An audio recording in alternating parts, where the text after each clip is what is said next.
Oiê, tudo bom? Eu sou a Mikan, Mika com 3 N's no final, e esse é o Clube de Leitura Mikan do mês de maio, mês do Orgulho Nerd, mês da toalha, mês de Star tudo. Wars. Exatamente. E estamos aqui com a Flávia mais uma vez. Oi. Flávia, você vai virar a sócia do Clube de Leitura. Mas é mó legal, eu sempre fico feliz de ver. Ela sempre tá nos vídeos, porque, cara, esse mês o livro é O Guia do Mochileiro das Galáxias. Flávia gosta muito desse livro, eu pensei, não vou chamar outra pessoa, tipo, a Flávia gosta muito. Não entre em pânico. É um livro muito importante pra cultura nerd em geral, pra cultura em geral, pra ficção científica, e é a nossa recomendação do mês. Eu sei que teve muita gente que falou, eu já li, muita gente que já conhecia, teve algumas pessoas que falaram, mas é meio manjado, mas tem muita gente que nunca leu O Guia do Mochileiro das Galáxias. Mas é meio manjado, é uma coisa que muda. É, exatamente. Tipo, a primeira vez que eu li foi um amigo meu que me emprestou, só tinha em inglês, não tinha em português, e eu li umas versões pocket no busão. Sim. E daí eu gargalhava e as pessoas do busão não entendiam. Eu tinha 15 anos,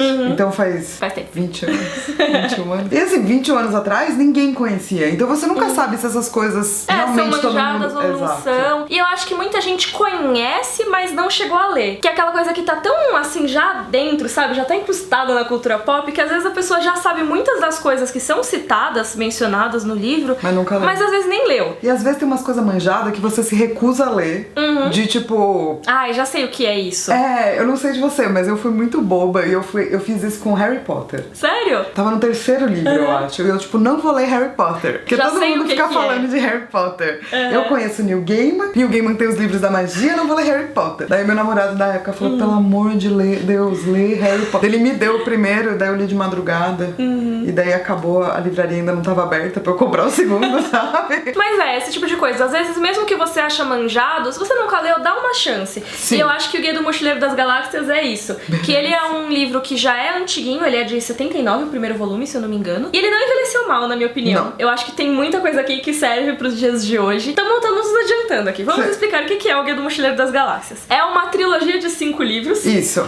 Escrita pelo Douglas Adams. Na verdade, não é a primeira versão dessa história, porque antes tinha o radiodrama, né? Isso. Que ele fazia sobre ficção científica. E aí muitas originou. histórias estavam ali, e daí uma hora a galera falou, pelo amor de Deus, põe num livro. Exatamente. Tem muita gente que consome as outras versões e tudo mais, mas muito bom que ele fez os livros. E aí temos aqui a coleçãozinha, que são os 5 livros. Então, tem o primeiro, que é o que a gente vai falar hoje, que é o Guia do Mochileiro das Galáxias. Tem o Restaurante no Fim do Universo, A Vida, o Universo e tudo mais. Tem Até Mais Obrigada pelos Peixes. E o 5º livro polêmico, que é Praticamente Inofensivo. Eu amo Praticamente Inofensivo. E tem ainda um 6º livro, que é um livro póstumo, né? Ele foi completado aí depois da morte do Douglas Adams, que é o And One More Thing. Não foi escrito por ele, vai estar aqui na tela o nome do cara que eu escrevi, porque eu esqueci. Eu também esqueci, gente. Esqueci Desculpa. o nome do autor, mas tá aqui na tela. E tem muita discussão se o 6º livro faz parte ou não faz parte, mas é só pra situar vocês, porque hoje a gente não vai falar da trilogia de 5, muito menos do 6º livro. Hoje a gente vai focar só no primeiro livro, no Guia do Mochileiro das Galáxias mesmo.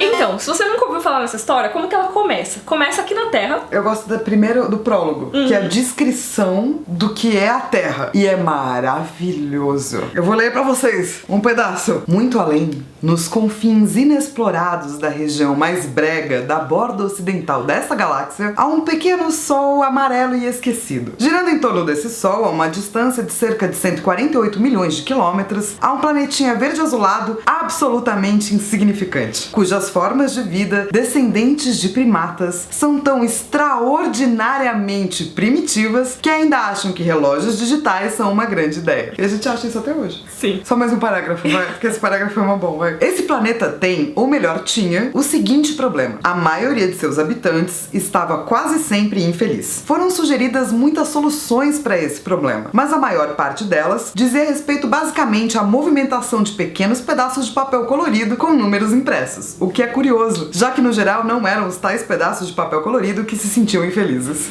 Muito bom. Já deu pra notar que a escrita do Douglas Adams é extremamente cínica, é comédia, isso é uma ficção científica de comédia, o que já é uma coisa diferente do que a gente tá acostumado a ver por aí. E eu acho que é meio impossível você pensar em ficção científica de comédia sem pensar no Douglas Adams primeiro, assim. Eu tenho essa opinião, não sei se você concorda. Eu acho que ele meio que cimenta essas coisas, assim, porque já existia, mas eu acho que o forte da ficção científica é a questão questão do cinismo e de você ser muito duro com relação à vida na Terra. E ele é muito duro ao longo dos livros sobre o que é a humanidade, como que a gente se relaciona com as pessoas, como que a gente se relacionaria com outras espécies. Sim, com toda certeza. Só que ele pega um viés de comédia, e é uma comédia que faz você rir pra não chorar, né?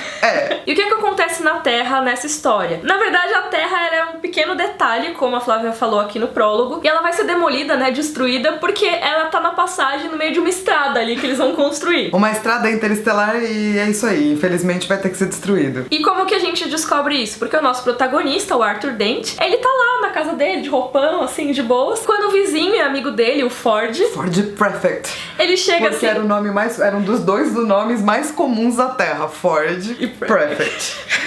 E ele chega assim, vambora, porque isso aqui vai ser destruído. Aí o Arthur, tipo, o quê? O que tá rolando? E aí do nada eles estão na nave dos Vogons, que são uns alienígenas muito loucos, e que começa a nossa história.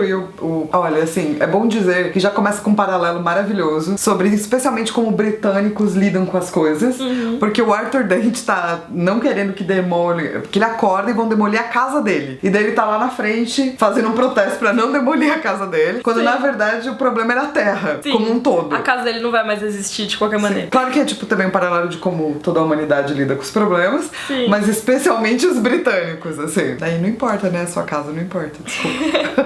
E esse é o começo da história. A gente descobre que esse vizinho dele era um alienígena disfarçado que tava na Terra porque ele escreve pra esse livro, que maravilhoso. Não é um guia. O livro mais importante que você vai ter na vida. Exatamente, que é o Guia do Mochileiro das Galáxias. E ele tem lá informação sobre tudo, sobre todos os planetas, sobre todas as coisas. E existe um verbete da Terra. E o Ford estava lá pra escrever o verbete da Terra. Por isso que ele tava, tipo, pesquisando como que é a vida dos terráqueos, etc e tal. E ele é melhor porque ele é um pouco maior do que o seu concorrente. E na capa tá escrito com palavras muito grandes, não entre em pânico. Exatamente. Então as pessoas compram ele primeiro. Então a gente já tem aqui a primeira referência nerd do Guia do Mochileiro das Galáxias, que é não entre em pânico. Se você já viu essa frase aí em algum lugar, Guia do Mochileiro das Galáxias. Inclusive você sabe, né, que dizem que essa frase veio porque quando ele tava no exército, tava rolando aquele keep calm and carry on. Então fique calmo e que faz seus bagulho aí. Assim, exato. Né? E daí ele criou Não Entre em Pânico e o Keep Calm and Carry a Towel. Então, tipo, fique calmo e carregue uma toalha, que também é outra das coisas do Guia do Mochileiro das Galáxias. Que deu o nome pro Dia da Toalha. Então, assim, já vamos entrar na parte de importância. Depois, mais pra frente, a gente fica mais em spoilers e tudo mais. Por enquanto é a parte sem spoilers. Você não leu o livro, não tem problema. Importância, temos aí muitas referências o tempo todo sendo feitas ao Guia do Mochileiro das Galáxias. Essa primeira que a gente falou, Don't Panic, né? Não entre em pânico. A própria toalha, que é um item de muita importância pro mochileiro. Pro mochileiro das galáxias. Sempre carrega uma toalha. Exatamente. E aí o livro explica por quê. E é legal porque ele entra nos absurdos, assim. Tem vários usos que realmente fazem sentido no dia a dia, no nosso dia a dia aqui na Terra. Mas também os usos, tipo, terrível besta voraz de Traal, que é um ser que se você não consegue ver ela acha que também não consegue te ver e ela fica tipo, meu Deus, não consigo enxergar. E aí você vai fugir dela. Então ele sempre mistura essas coisas extremamente mundanas com a ficção científica, o que eu acho muito legal. E muita coisa recebeu o nome por conta do guia. Um dos melhores tradutores que você tem hoje é o Babelfish. Que é o peixe Babel. Que veio ele falou... O Douglas Adams é estranho. É o seguinte, quando você vai viajar, você vai conhecer alienígenas, você não sabe como se comunicar com eles, não tem problema. Você pega esse pequeno peixe chamado Babel, você enfia no seu ouvido e ele é um tradutor universal. Sim, e é muito legal, tipo, Babel, Torre de Babel, não sei o quê. Hoje em dia você já tem conceitos parecidos com o peixe Babel, pega um Google Translate que vai começar a fazer tradução simultânea e tudo mais. Não é um peixe. Sim, já tem aquele, como é que é o nome daquele negócio? Tem um videozinho que, tipo, você leva pra sua viagem e daí ele traduz pra você. Então, é quase um peixe Babel. Mas um dia eu acho que realmente vai ter algum implante, alguma coisa assim, que a pessoa consiga compreender instantaneamente o que o outro fala, sabe? Demorou. E eu acho que vai ser eu espero que seja em formato de peixe. Porque realmente tudo tá muito incrustado assim na nossa cultura, sabe? O número 42 também é uma referência ao Guia do Mochileiro das Galáxias. Se você perguntar aí no Google, né, resposta pra vida, universo e tudo mais, ele vai te dar o Google Calculator lá, escrito 42. Mas isso é um spoiler. Não é. Não, tudo bem. Não é um spoiler. porque o problema não é a resposta, é a pergunta. Exatamente, que a gente vai falar na parte de spoilers. Mas isso é uma coisa que todo mundo, tipo, tá na cultura, né? Pop. Todo mundo sabe, mas muita gente nem sabe de onde que é. E é do Guia do Mochileiro das Galáxias. E sem contar as coisas que o Douglas Adams fez depois, tipo, ele escreveu um Monty Python, ele participou de um monte de coisa. Sim. O cara era um mega gênio. Ele se enfiou em uma, ele inclusive foi uma das primeiras pessoas a ter, tipo, um Apple Macintosh, ele programava jogo, gente. Ele é incrível. O cara é muito Teve jogo do Guia também, né? Tem um jogo maravilhoso do Guia aquelas Text Adventures, não é? Que é extremamente difícil e é incrível. Você morre de jeitos absurdos, não é? Isso. E a gente tem aqui uma recomendação, que eu já tenho um vídeo no canal sobre ele, que é a biografia do Douglas Adams, a espetacular, A espetacular e incrível vida de Douglas Adams e do Guia do Mochileiro das Galáxias. Esse livro é muito legal porque fala exatamente de todas essas coisas que ele fez ao longo da vida. Foi uma vida curta. Sim, ele morreu cedo. Ele morreu cedo, tipo, e foi uma morte super 49, irônica. não é? Por aí, tipo, ele morreu muito cedo, tipo, ou 49, 50, numa dessas casas aí de idade. E ele não fazia exercício, tava todo ferrado, falaram, não, você tem que fazer exercício. Aí ele foi fazer esteira e morreu. Foi basicamente isso, é uma morte que só o Douglas Adams podia ter escrito. Eu acho que ele, assim, se existe um pós-vida, ele deve estar muito orgulhoso da sua própria morte, sabe? Eu acho que o Douglas Adams, ele faz muito disso no livro dele. Tudo é muito irônico, todas as coisas que acontecem têm resultados terríveis, terrivelmente engraçados também, e é o próprio absurdo que torna tão engraçado assim, sabe? Mas eu acho que, você sabe que o livro foi concebido quando ele tava bêbado. O cara tava bêbado, olhando as estrelas, ele tava numa bad, porque ele tava viajando e não tava conseguindo se comunicar, e ele tinha o Guia da Europa, do Mochileiro da Europa, embaixo do braço. E algo que você cria quando você tá bêbado, tem que honrar o fato de você tá bêbado até o final, e ele faz isso muito bem, sacou? É verdade. Tipo, as coisas vêm quase como na psicanálise, tem esse negócio de tipo associação livre. Então que eu falo um negócio, daí você vai falando outro e a gente vai indo pra um lugar tipo, inimaginável. Um brainstorm, assim. Isso. Você jogou Dixit? O jogo de tabuleiro? Tipo Dixit. Então eu acho que o livro é um grande Dixit de sarcasmo. Exatamente. Ele relaciona uma coisa a outra e vai pensando como que ele pode fazer isso do jeito mais sarcástico possível. Então tem várias coisas, por exemplo, eles notam os hábitos dos humanos de sempre falar coisas óbvias. Então, tipo, aí em seguida tem o Arthur, tá muito frio aqui, né?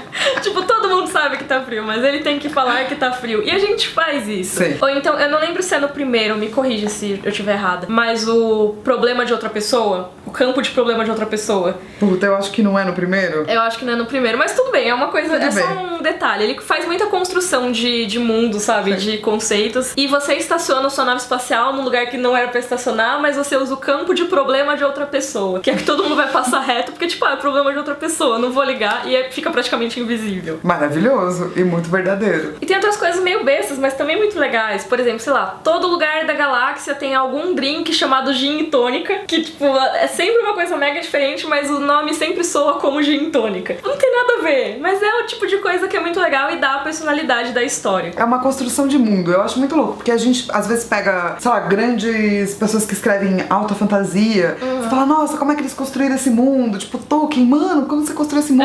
Não, ele mistura da mitologia nórdica, ele passou anos escrevendo lá as milhões de línguas e fazendo com que elas funcionassem. E você, Douglas Adams? Eu coloco as referências aí pra... coloca as referências ao nosso mundo. Sim, tipo, gin mas tônica. muito louco, Umas referências nada a ver, né? Isso é ótimo. Mas é uma construção de mundo tão rica quanto outras construções de mundo. Ela é só engraçada. Ela é só engraçada, exatamente. Tem essa historinha que o Neil Gaiman conta, que ele foi se hospedar na casa do Douglas Adams. Daí ele falou, mas cadê as toalhas? E ele respondeu, meu Deus, eu não sei. Muito bom. Tipo, nem eu gosto muito dessa... não. Eu gosto muito desse easter egg Neil Gaiman do Douglas Adams. Então, vamos falar sobre história do Guia do Mochileiro das Galáxias. Por incrível que pareça, eu acho que é a parte que menos brilha de tudo. Eu acho que a construção é sempre muito legal, os personagens são incríveis, mas eu tenho um problema com o Guia do Mochileiro das Galáxias, que apesar de ter lido e relido várias vezes todos os livros, eu meio que sempre esqueço o que acontece. Mas o que acontece nesse livro, ou você vai misturando com os outros? As duas coisas. Eu lembro coisas principais. Então, tem blá blá blá, eu não vou falar os spoilers aqui. Mas rola isso de misturar elementos de todos os livros, o que é normal, né? Sim. E também de esquecer detalhes mega importantes da história, que na hora eles são importantes, mas depois eu esqueço, porque eu acho que o resto brilha tanto e fixa tanto na memória que eu não vou lembrar os detalhezinhos. Então, tipo, a trilha, não sei o que, fez tal coisa, falou tal coisa pro personagem tal. Mas eu acho também que é por conta das associações livres. Do tipo assim, existe uma história? Existe. Mas ela é picotada, ela não é uma história linear de nenhum momento, assim. Especialmente quando você sai do primeiro livro e vai pros outros. Sim. É quase uma coxa de retalhos. Totalmente. Tem umas Quase coisas como nada a ver, sketches. assim. Sketch, saca? Parece muito sketches, exatamente. Não é uma coisa pra você levar tão a sério, tipo... E não, eu digo levar a sério como história, sabe? Tipo, porque é diferente. Acho que o importante são as metáforas. Não necessariamente a história linear mesmo, porque eu acho que mal tem uma história linear. E eu nem acho, tipo, um defeito isso. É só uma informação, porque eu acho que é importante você prestar atenção nisso, sabe? Sim. Tipo, presta atenção mais na construção de mundo, porque eu acho que ela é a parte mais a importante. lindeza que tem. Eu acho que assim, a história é legal. Ela é engraçada? Ela é engraçada. Mas eu acho que é isso, assim, ela é uma coxa de retalhos. Então você vai escolhendo os retalhos que você gosta mais. Sim, e dá pra você ler passagens que você gosta. Porque é isso, eu acho que talvez se a gente abrisse e falasse... Tipo, qualquer uma, assim, tenta, abre aí, qualquer uma. Vamos lá. É horrível, prosseguiu Marvin. Tudo isso, medonho. Melhor nem falar isso. Vejam essa porta, disse entrando. Os circuitos de ironia começaram a atuar no seu modulador de voz. E Marvin pôs-se a parodiar o estilo de folheto de vendas. Todas as portas dessa nave são alegres e bem-humoradas. É um prazer para elas abrir para você e fechar de novo com a consciência de quem fez um serviço bem feito. Ao fechar-se, a porta realmente parecia dar um suspiro de satisfação. Então, tipo, quê? Mas é muito legal. Tem uns E é isso, a gente absurdos. abriu num negócio muito... Uma página, foi realmente aberta numa página aleatória, gente. Então, o Guia do Mochileiro das Galáxias é isso. É um monte de risadas. Saber sobre um livro que moldou muito do que a gente tem de ficção hoje em dia, de comédia também. Tem o filme. Que é ruim. Assim, mas muita gente viu o filme e eu acho que é legal porque ele ajudou a popularizar Não, é mais ruim. também. Mas se você já viu o filme, leia o livro, porque o livro é muito melhor. Desculpa se você gosta do filme e tal. E o problema é que ele mesmo tava envolvido, né, no filme e tal, o próprio Douglas Adams. Mas, cara, eu só acho muito ruim. Mas tudo bem. Muito. Eu fiquei triste. Eu acho que se populariza, fez o trabalho. Sim. Então, tá tudo bem. Popularizou? Sim, eu acho que sim. Muita gente viu só o filme. Sério?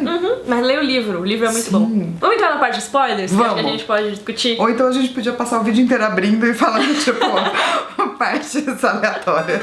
A minha parte do spoiler preferida é a Terra ser um supercomputador. Sim. Eu acho que é a melhor parte. E não é nem spoiler isso, né? Eu acho que é tão da cultura pop isso já, nem sei. Será? Que são spoilers? Eu Diga acho nos que comentários talvez se a são pessoa spoiler ou nem não. saiba que isso vem daqui. Pode então ser. por isso talvez seja um spoiler. Não sei se você não leu. É verdade, mas qual que é? Bom, caso você não tenha lido, esteja na parte do spoiler. Sempre tem, né? Sim. A Terra é um supercomputador criado pra encontrar qual é a pergunta pra vida e o universo e tudo mais. Porque assim, teve uma galera que resolveu achar a resposta para a vida, para o universo e para tudo mais. Sim. E eles conseguiram a resposta. E eles construíram um mega computador pra fazer isso. Só que eles não tinham uma pergunta. Então, assim, 42 é a resposta pra quê, né? Tipo, que pergunta 42? Tipo, 50 menos 8. Não sei. Então, eles precisavam de um supercomputador pra calcular qual é a pergunta. E a Terra é esse supercomputador. Só que a Terra foi destruída lá no começo do livro. E aí, como faz? Procuram os terráqueos pra tentar descobrir dentro do cérebro do terráqueo se tem essa pergunta lá dentro. É o nosso Arthur Dent ali. Que na verdade os humanos são apenas a terceira raça... Sim, porque tem... A terceira espécie mais pensante da Terra. Porque Exatamente. antes deles tem os ratos e os golfinhos. Sim. E tanto que... outra coisa, outra referência que a gente não falou que tá no Guia do Mochileiro das Galáxias, que é o Até Mais Obrigado pelos Peixes, né? Que tá gravado no túmulo do Douglas Adams. Até mais. Obrigado por todos. Exatamente. Que é tipo, os golfinhos na hora eles sacaram que aconteceu alguma coisa e vazaram. Deixaram esse recadinho super fofo pra Sim, nós. fofo, achei bonitinho, né? Mas então, olha só, quantas coisas. A gente foi citar um monte e esqueceu dessa referência. Porque cada página tem um... cada página tem alguma coisa. E que mais? Tem algum outro spoiler? Cara, eu acho que assim, a minha parte favorita é a nave. Eu gosto muito porque ela funciona por improbabilidade. Sim. Então, eu gosto da nave como um todo, assim. Eu gosto das portas que são felizes. Sim. Eu amo o Marvin. O Marvin é muito legal. O Marvin é muito legal. A música do Radiohead, Paranoid sim. Android, é o do Marvin, né? Sim, que ele é um android paranoide. E o fato dela, quando eles chegam, ela começa, tipo, a aumentar. Ela tá no máximo de improbabilidade, começa a acontecer coisas muito loucas. E daí vai diminuindo até, tipo, voltar ao normal. Coisas prováveis. Eu adoro o fato da nave se movimentar por improbabilidade. Isso é muito legal mesmo, com certeza. Eu gosto muito das conversas com os ratos, que é tipo, mano, sabe? Como que as Masterminds são os ratos? Sim. Tipo, você é louco? Gosto da poesia Vogel. Sim! Porque a poesia Vogel é mó legal, sacou? E ela é tipo a pior poesia da galáxia. Mas é muito louco que o Arthur curte a poesia Vogel, porque a dos humanos é pior ainda. Cara, o Douglas Adams, ele é incrível em fazer esses comentários que, tipo... no fim das contas ele tá falando esses caras assim, a poesia horrível, mas ele tá xingando a gente, sabe? Sim. Então é super legal como ele pensa nos humanos, como ele fala da vida da Terra usando os cenários espaciais. É lógico, ficção científica faz isso? Faz. Sim. Mas eu acho que desse jeito tão comédia assim, é mais ele mesmo. Sim. Tipo, eu acho que é imperdível o Guia do Mochileiro das Galáxias. Não, sério, são muitas gargalhadas. A gente pode citar outras coisas que a gente gosta de outros livros? Pode. Eu gosto muito, muito. Uma das partes que eu mais ri em toda a minha vida foi a parte da baleia. Porque assim, de repente aparece uma baleia. E daí você começa a acompanhar o raciocínio da baleia. Sim. E daí a baleia começa, nossa, que ela tá caindo. A baleia começa, nossa, que interessante isso que me cerca. Vou chamar de ar. Olha, que nanana. E ela vai até o momento que ela fala, olha isso que está se aproximando. Uma coisa tão potente, uma coisa tão... Parece assim, vou chamar ela de... Ela precisa de superlativo, eu vou chamar ela de chão. Tão chão. E daí ela se esborracha e morre, é maravilhoso. E do cara que... Acho que isso é do segundo livro. E do terceiro eu amo o alienígena, que é imortal. Porque o Arthur Dent tá lá por muito tempo sem falar com nenhum humano, né? Tem vários porquês e tal. Sim. Daí de repente desce uma nave e ele tá preso e ele não, né? E ele, não consegue falar com a pessoa porque ele queria falar pra ser levado embora. E daí vem um cara, abre um negócio e fala assim, Arthur Dent. Daí ele fala sim, Arthur Philip Dent. Ele fala, porque ele não consegue falar. E o cara fala assim, você é um imbecil. Um completo idiota. Sai que na nave vai embora e você descobre que como esse alienígena é imortal, ele não tem mais nada pra fazer. Então ele pegou, tipo, os classificados. Cara, eu amo isso. Os classificados de todos os seres da galáxia. Daí ele pega a navezinha dele pra xingar um por um. Eu amo isso. Eu gosto muito. Aí não é tanto, tipo, uma coisa engraçada, mas eu acho muito legal esse conceito, que é de Cricket. Sim. Que é um plot do terceiro livro. A galera de Cricket era mó pastoril, assim, eles ficavam mó de boas, nunca nem olharam pra cima, pro céu, eles só ficavam na vidinha deles. Aí um dia eles olharam pro céu e eles dominaram todo mundo, mataram todo mundo, eles são muito doidos. E tipo, eu gosto muito desse conceito, sabe? Sim. Não, tipo, eles um dia, olha, existe céu, e aí corta pra eles destruírem a galáxia toda. É maravilhoso. Isso não é spoiler, tá, gente? Tá logo no começo da descrição ali Mas deles. esse é o problema de spoiler em Douglas Adams. Como a história é o que menos, entre aspas, importa, porque ela é uma coxa de retalhos. Sim, não tem muito spoiler, Por na exemplo, verdade. tem uma parte que eu amo, que é um caminhoneiro. Que sempre que ele pega o caminhão chove. E ele sabia vários tipos de chuva, as finas, as grossas, que caem forte, nanana. Na verdade, ele era um deus da chuva e ele não sabia. Sim. E a chuva o amava. E seguia ele Isso é muito pra onde quer que ele fosse. Ele odiava a chuva. Mas isso ela não tem ama nada ele. a ver com a história. Assim, é só um... É um detalhezinho, assim, que ele coloca. E é tudo um detalhe, assim. Eu acho que se não fossem esses detalhes que ele faz no livro, nos livros, na verdade, não teria tanta graça. Porque, como eu falei, tipo, eles brilham muito mais do que a história. Eu acho que... A baleia depois vai ficar algo importante. Então, mas assim, né? Tipo... Mas é uma das milhares de coisas, né? E você reparar e relembrar essas coisas é o que eu acho mais legal. Que como tem essa estrutura, assim, das sketches, tem muita coisa que você vai esquecer. Muita coisa que você vai relembrar quando você for Então reler. é um ótimo livro pra você reler, na verdade. Sim, e tem em casa. Eu tenho duas versões, na verdade, né? Eu também. Eu tenho essa coleçãozinha aqui, que sempre tem promoção, gente. Sempre dá pra achar em promoção, tipo... Acho que eu tenho 3 versões. Ah, legal. Uma de pocketbook em inglês. Que é a que você pegou aquela vez? Isso. Essa, tipo, mais ou menos assim. E uma gigante que ainda tem os contos do Zaphod Beeblebrox, da infância do Zaphod Beeblebrox. Demais. O Zaphod é um personagem incrível também. Ó, e tem essa aqui que também em português, que é a edição definitiva, que tem os 5 livros juntos. Então, se você quiser, eu gosto bastante dessa também, porque ela é fácil, né, de carregar por aí. Cara, a gente não falou isso no vídeo, mas o primeiro livro, ele é super curto. Ele tem, tipo, 150 páginas. 153, 156 páginas. É muito pouco. Isso aqui você lê em uma sentada, se você quiser, se você lê rápido. Se não, se você lê 30 páginas por dia, você termina em menos de uma semana. Ah, não, você lê numa madrugada isso aqui. Então, assim, não tem desculpa. É barato, é rápido de ler e é muito legal. É uma leitura leve, tranquila. É super rápido de ler, como tem essa característica aí das sketches. Então, recomendamos, né? Resistir o Guia do Mochileiro das Galáxias é inútil. É, exatamente. Leia. Já diria os Volcos. E uma coisa que eu não tenho feito nos últimos meses, mas eu vou fazer agora, é porque nos últimos eu ainda não tinha definido os livros, né, quando eu gravei o anterior, então tava meio confuso. Mas ó, vou fazer porque vocês pediram. Já vou anunciar o livro do próximo mês, no mês de junho, que vai ser... Black Hammer, Origens Secretas. HQ também, porque é legal a gente variar, né? HQ também é leitura, tá, galera? E também é, tipo, não tem essa divisão de leitura boa, leitura ruim, leitura... autores que não são importantes, saca? Exatamente. Todo autor é importante. E Black Hammer todo mundo recomenda muito, diz que é muito legal, vai ser a primeira vez que eu vou ler, então vamos lá. Mês que vem, dia 25, sai o clube de leitura de Black Hammer, então fiquem de olho aí. Flávia, muito obrigada por participar do clube, é sempre tão legal. Sempre muito legal, eu sempre me divirto demais. Ai, que bom, que bom. Falar de literatura é amor. Vai conhecer o canal Garotas Geeks, que é o canal da Flávia. Sim. E se você gostou, por favor, curte o vídeo, assina o canal. Um beijo e até a próxima. Tchau. Tchau.